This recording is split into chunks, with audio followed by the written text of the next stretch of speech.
Qu'est-ce que la directive sur la protection des lanceurs d'alerte et pourquoi a-t-elle été créée? Oui, donc la directive sur les lanceurs d'alerte, officiellement intitulée la directive sur la protection des personnes qui signalent des violations du droit de l'Union, c'est une initiative du Parlement européen. Certains dossiers alors d'actualité rendus publics par les lanceurs d'alerte tels que les LuxLeaks, les Panama Papers et les Football Leaks ont permis d'établir, du moins selon le Parlement européen, que les personnes qui osaient signaler certains abus se retrouvaient dans une situation très délicate en raison de la notification qu'elles en avaient faite.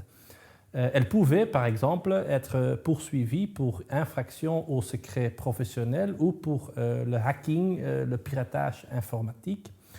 Il a donc été estimé que ces dénonciateurs d'infractions, souvent à caractère plus ou moins fiscal, qu'ils devraient être mieux protégés, mieux en ce sens que des règles plus claires et plus générales s'avéraient nécessaires et qu'une protection minimale était souhaitable dans toute l'Union européenne pour les lanceurs d'alerte.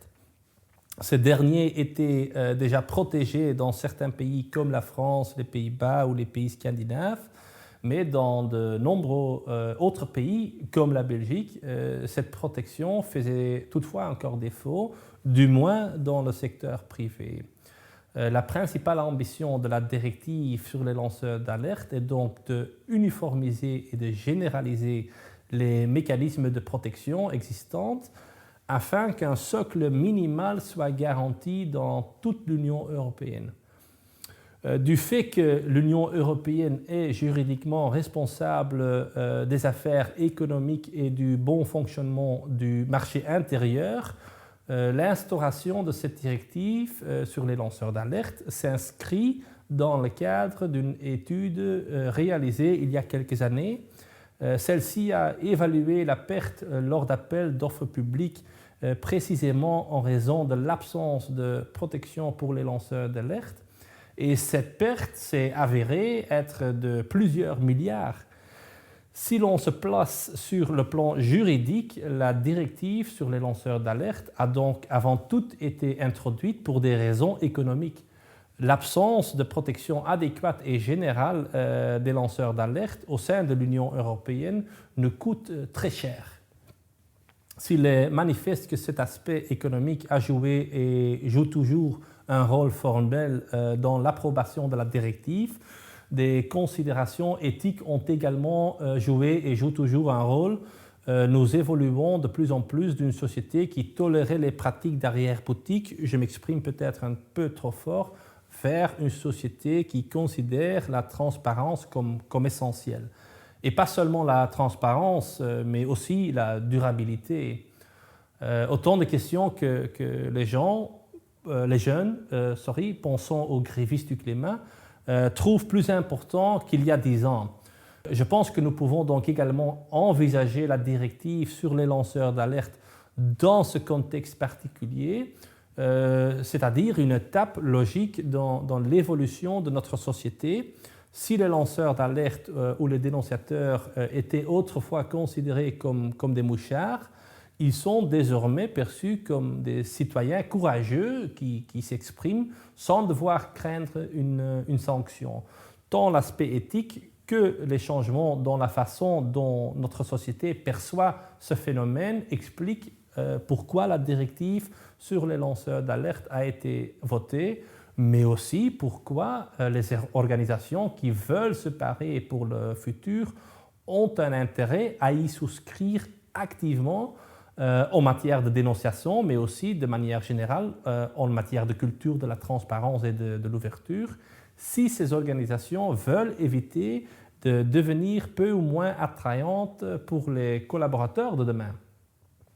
Beaucoup de gens aussi ignorent qu'avoir une politique en matière de lanceurs d'alerte et donc de faciliter le signalement des infractions à certaines réglementations, c'est également un outil de lutte contre la fraude interne, également dans le secteur privé. Des études ont montré que 40 à 45% de l'ensemble des fraudes internes au sein des organisations, donc la fraude commise par des collaborateurs au sens large du terme et causant un préjudice à l'entreprise, sont mis au jour par une dénonciation ou, en d'autres termes, par un lanceur d'alerte. Sachant que l'existence d'une fonction d'audit interne, par exemple, ne représente que 15% de la détection des fraudes internes et que la question n'est pas tant de savoir si, mais plutôt quand une entreprise est confrontée à une fraude interne, comme l'ont montré diverses études, la directive sur les lanceurs d'alerte et le règlement interne que vous élaborez sur cette base représente donc un retour financier direct pour votre propre organisation. À cet égard, le gain induit par la protection des lanceurs d'alerte est bien supérieur aux quelques milliards de fonds publics perdus, comme mentionné, dans le cadre des marchés publics. Personnellement, j'aurais une vision encore plus large du pourquoi de la directive.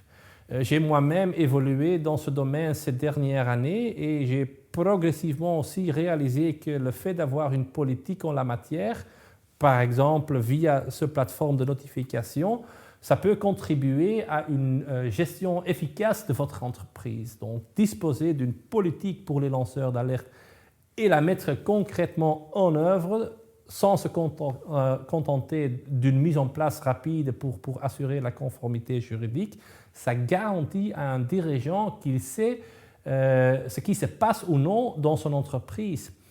Précisément parce qu'il existe une culture du débat ouvert où les gens osent s'interpeller et se contredire, même lorsque cette approche, donc cette culture du débat ouvert, n'est pas possible dans une équipe au sein d'une organisation et quand on reste confronté à des questions fondamentales, un mécanisme permettant de verrouiller le processus peut être déployé et ce mécanisme sera le canal de notification interne. Cet outil vous permet, en tant que manager, dirigeant, d'encore savoir ce que vous devez savoir dans le respect, bien évidemment, des opinions de toutes les personnes concernées. Le scénario idéal reste bien sûr que les problèmes soient identifiés de manière normale et humaine lors des entretiens donc, entre un collaborateur et son supérieur direct. Il doit ainsi être possible de soulever les abus, les problèmes pratiques ou même les inefficacités rencontrées. Le canal de notification constitue toutefois une assurance supplémentaire que les informations sur certains problèmes sont communiquées en interne. Pour quelque raison que ce soit, le collaborateur peut en effet ne pas être ouvert au débat ou ne pas oser parler à son supérieur direct. Et dans ce cas, il est judicieux que la plateforme d'alerte permette de transmettre l'information au sein de l'entreprise et d'en assurer le suivi. L'alternative est que le collaborateur, comme on dit, lave son linge sale en s'adressant à un canal de communication externe, c'est-à-dire les autorités, ou, dans le pire cas, en révélant les questions qu'il se pose dans la presse ou sur l'Internet, ou qu'il, par exemple, démissionne par frustration, par burn-out ou autre. Autant d'écueils dont je pense et j'espère aussi que tout responsable d'une organisation souhaite les éviter à tout prix. C'est pour toutes ces raisons que la directive sur les lanceurs d'alerte a été approuvée et je suis personnellement convaincu qu'elle peut apporter aussi une valeur ajoutée à long terme à nos entreprises belges.